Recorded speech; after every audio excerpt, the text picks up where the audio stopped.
Hi, I'm Dave Pitcher, and this is the Hydronium Plus puzzle. You may say, that looks pretty much like a puzzle you just released, the Aqua Plus Prismatic. And you'd be right, except you can see there are some distinct differences here. In the Aqua Plus Prismatic, there are only 2 deeper than origin slices. Here, well, it looks like there might be 7, but there's actually only 3. One here, here, and here. And then, of course, there's the deep slice around the equator. Now, on the Aqua Plus Prismatic, that equator slice is actually required to make it a real puzzle. Otherwise, you're just flipping 2 axes back and forth and you're in one long chain of moves. With the Hydronium Plus puzzle, because we have 3 axes that can each go into any of 2 positions, we could have left out the equator axis and had a true puzzle. But I decided to keep that in just to make things more difficult. So, as you'll see, this has the 3 turning axes I indicated before. If you try to turn on other slices, it starts to turn, but that's about as far as you'll get. The 3 axes that turn fully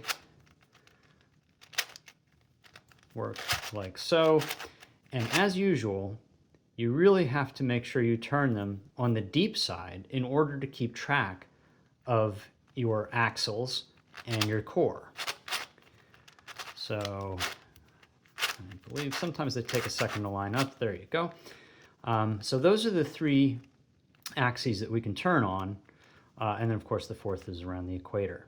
But with just those 3 axes, we're going to be able to mix up the puzzle pretty easily.